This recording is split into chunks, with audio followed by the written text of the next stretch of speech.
Raj news. CM Revanth కు మాజీ మంత్రి హరీష్ రావు కౌంటర్ ఇచ్చారు. రేవంత్ నోటి నుంచి అబద్దాలు వరదల్లా వస్తున్నాయని విమర్శించారు. బచావత్ బ్రిజేష్ కు తేడా తెలియని సీఎం రేవంత్ అంటూ ఎద్దేవా చేశారు. తెలంగాణకు 69% వాటా కావాలని కేసీఆర్ డిమాండ్ చేశారని గుర్తు చేశారు. కేంద్రం స్పందించకపోతే సుప్రీంకోర్టుకు వెళ్తారన్నారు. రేవంత్ కు సంస్కారం, మర్యాద అనే పదాలకు అర్థం కూడా తెలియదన్నారు హరీష్ రావు. బేసిన్లపై బేసిక్ నాలెడ్జ్ లేదన్నది అక్షర సత్యమని ప్రెస్ మీట్ లో కేసీఆర్ ను కసబ్తో పోల్చుతారా అంటూ మండిపడ్డారు.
సీఎం రేవంత్ రెడ్డికి మాజీ మంత్రి హరీష్ రావు కౌంటర్ ఇచ్చారు. రేవంత్ నోటి నుంచి అబద్దాలు వరదల్లా వస్తున్నాయని విమర్శించారు. ఇదే అంశానికి సంబంధించి మరిన్ని అప్డేట్స్ మా ప్రతినిధి సైదులు అందిస్తారు. సైదులు, ఈ రోజు ముఖ్యమంత్రి రేవంత్ రెడ్డి పాలమూరు రంగారెడ్డి ఎత్తిపోతల ప్రాజెక్ట్ కి సంబంధించి పవర్ పాయింట్ ప్రజెంటేషన్ పూర్తయిన తర్వాత ఆయన మాట్లాడడం జరిగింది రేవంత్ రెడ్డి. సో ఇక ఆయన వ్యాఖ్యలకి మాజీ మంత్రి హరీష్ రావు కౌంటర్ ఇచ్చారు. ఈ రోజు సీఎం రేవంత్ రెడ్డి మాట్లాడినటువంటి వ్యాఖ్యలు టీఎంసీల కొద్ది అబద్ధాలు, క్యూసెక్ కొద్ది అజ్ఞానాన్ని పారించారని చెప్పేసి కూడా ఆయన తీవ్ర స్థాయిలో ధ్వజమెత్తారు మాజీ మంత్రి హరీష్ రావు ముఖ్యమంత్రి రేవంత్ రెడ్డి పైన.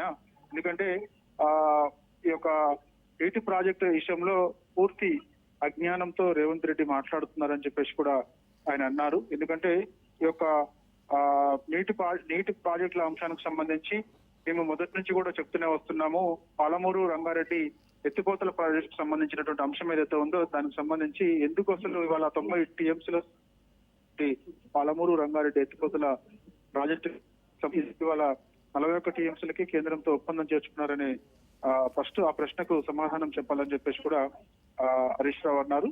దాని తర్వాత ఇక నల్లమల సాగర్, ముఖ్యంగా బనకచర్ల ప్రాజెక్టు అది ఇవాళ సిడబ్ల్యూసి అనుమతి వచ్చింది. నల్లమల సాగర్ కూడా దానికి సంబంధించిన డీటెయిల్స్ కూడా నేను అడిగాను, కానీ అది రేవంత్ రెడ్డి సమాధానం చెప్పడం లేదు.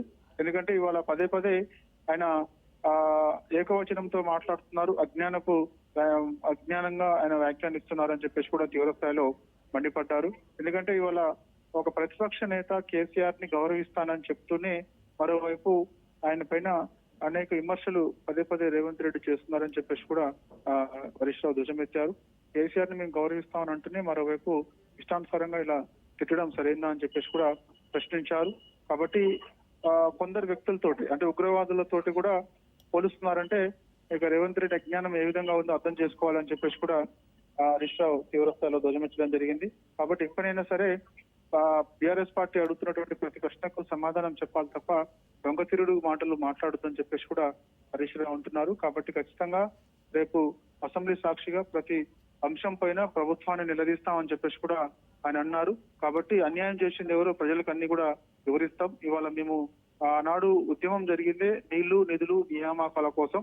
నీళ్లు ఇవాళ నీళ్ల కోసం మేము ఎందుకు అన్యాయం చేస్తామని చెప్పేసి తెలంగాణకు రావాల్సినటువంటి వాటా ఏదైతే ఉందో ఆ వాటా విషయంలో గోదావరి నుంచి కానీ కృష్ణా నుంచి కానీ ఖచ్చితంగా న్యాయం కోసం పోరాడుతూనే ఉన్నాము అప్పటి నుంచి ఇప్పటి వరకు. కానీ ఇవాళ కాంగ్రెస్ పార్టీ అధికారంలోకి వచ్చిన తర్వాత పూర్తిగా వల్లనే ఇటు కృష్ణా నుంచి రావాల్సినటువంటి నీటి వాటా ఏదైతే ఉందో అది ఇంకా రాలేకపోతుందని చెప్పేసి కూడా ఆయన అన్నారు. కాబట్టి ఇక్కడ నుంచి అయినా సరే ఈ యొక్క ప్రాజెక్టు ముఖ్యంగా గోదావరి పైన కడుతున్నటువంటి బనకచర్ల ప్రాజెక్టు ఏదైతే ఉందో ఆ బనకచర్ల ప్రాజెక్టు విషయంలో స్పష్టత ఇవ్వాలని చెప్పేసి కూడా ఆయన అన్నారు. ఎందుకంటే ఇవాళ కమిటీ వేశారు, కమిటీ ఎందుకు వేశారు ఏంటనేది కూడా ప్రజలకు చెప్పాలి. కానీ కమిటీ వేశారంటేనే ఖచ్చితంగా ఆంధ్రాకి తొత్తులుగా మారే అవకాశం ఉంది చెప్పేసి కూడా ఆయన అన్నారు.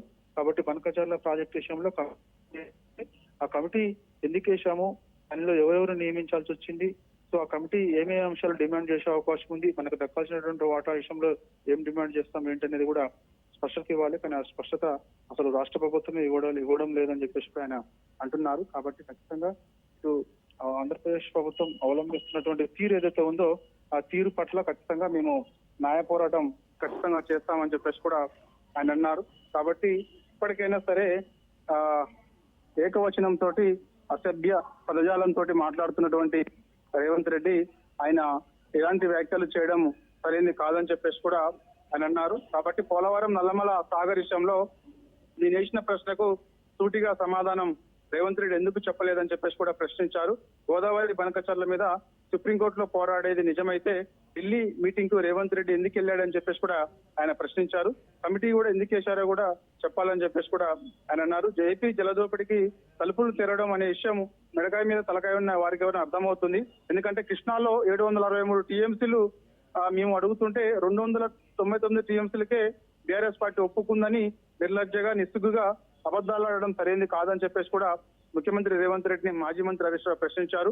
కాబట్టి 811 టీఎంసీలు మేము ఆనాడు కృష్ణా నుంచి రావాల్సినటువంటి నీటి వాటా ఏదైతే ఉందో అది అప్పుడే డిమాండ్ చేశామని చెప్పేసి కూడా ఉన్నారు. అది గుర్తుంచుకోవాలని చెప్పేసి కూడా ఆయన అన్నారు. కాబట్టి ఎప్పుడైనా సరే ఖచ్చితంగా ఈ యొక్క నీటి వాటా విషయంలో మేము న్యాయ పోరాటం అంటే ఇటు సాక్షిగా ప్రజలకు అన్ని కూడా ఖచ్చితంగా వివరిస్తాం. మాకు కూడా ఈ పాలమూరు రంగారెడ్డి ఎత్తిపోతల ప్రాజెక్ట్ కి సంబంధించినటువంటి పవర్ పాయింట్ ప్రెజెంటేషన్ ప్రభుత్వానికి స్పీకర్ అవకాశం ఇస్తే మాకు కూడా అంతే సమయం ఇచ్చి మాకు కూడా అవకాశం ఇవ్వాలని చెప్పేసి కూడా ఆయన ప్రధానంగా డిమాండ్ చేశారు. అయితే రేపటి నుంచి అసెంబ్లీ సమావేశాలు జరగనున్న నేపథ్యంలో 15 రోజులు ఖచ్చితంగా అసెంబ్లీ సమావేశాలు జరగాలి, ప్రజలకు ఏవైతే తెలంగాణలో అన్యాయం జరుగుతోందో అన్ని అంశాలపైన చర్చించాలని ఇటు బీఆర్ఎస్ పార్టీ అంటోంది. సో ఇటు బీఆర్ఎస్ కూడా వాటర్ ప్రాజెక్ట్స్ గురించి, కృష్ణా నది జలాల వాటాల గురించి, పాలమూరు రంగారెడ్డి ప్రాజెక్ట్ అంశాలపైన చర్చించేందుకు సిద్ధమవుతోంది. సో ఈ వార్ ఎక్కడి దాకా వెళ్లే ఛాన్స్ ఉంది సైదులు? తప్పకుండా మౌనిక, ఎందుకంటే ఈ వారు మనకి ఇప్పటి నుంచి కాదు మొదటి నుంచి కూడా జరుగుతూనే ఉంది. అసెంబ్లీ సమావేశాల ముందు నుంచి కూడా ఈ వారు కొనసాగుతూనే ఉంది. కాకపోతే ఈసారి అసెంబ్లీ సమావేశాల్లో ప్రధానంగా ఈ యొక్క నీటి వాటా విషయంలోనే వారు జరిగే అవకాశం ఉంది, మాటల యుద్ధం కొనసాగే అవకాశం ఉంది.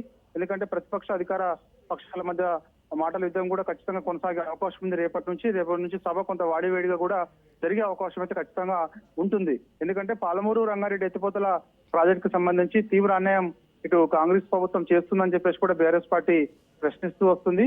కానీ దానికి సమాధానం చెప్పకుండా దొంగతిరుడు మాటలు మాట్లాడుతుందని చెప్పేసి కూడా తీవ్ర స్థాయిలో మాజీ మంత్రి హరీష్ రావు ప్రభుత్వాన్ని ప్రశ్నించారు. కాబట్టి సో ఖచ్చితంగా ఈ యొక్క నీటి వాటా విషయంలో అంటే ఇప్పుడు మనకి గోదావరి నుంచి అసలు తెలంగాణకు రావాల్సిన నీటి వాటా ఏదైతే ఉందో అది ఇవాళ బనకచర్ల ప్రాజెక్టు ఏపీ ప్రభుత్వం కట్టడం వల్ల తెలంగాణ ఎడారిగా మారే అవకాశం ఉంది.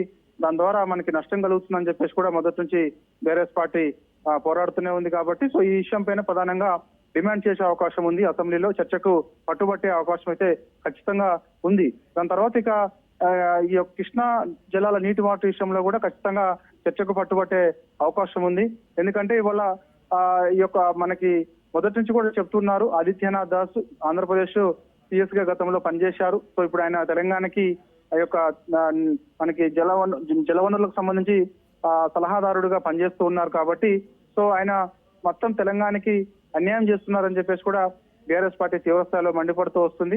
కాబట్టి గతంలో కూడా హరీష్ రావు డిమాండ్ చేశారు ఆదిత్యనాథ్ దాస్ ని తొలగించాలని చెప్పేసి కూడా ఆయన అన్నారు. కాబట్టి అలాంటి వ్యక్తులు ఉండడం వల్ల నీటి వాటా విషయంలో జరిగేటటువంటి అన్యాయం ఏదైతే ఉందో అన్యాయం వల్ల మనకు చాలా నష్టం జరుగుతుందని చెప్పేసి కూడా ఆయన అంటున్నారు. ఎక్కడైనా సరే ఖచ్చితంగా మేము అడుగుతున్నటువంటి ప్రతిపక్ష పార్టీగా బీఆర్ఎస్ అడుగుతున్నటువంటి ప్రతి ప్రశ్నకు అసెంబ్లీలో అధికార పక్షం సమాధానం చెప్పాలని చెప్పేసి కూడా మాజీ మంత్రి హరీష్ రావు డిమాండ్ చేశారు. Right Saidulu, thank you.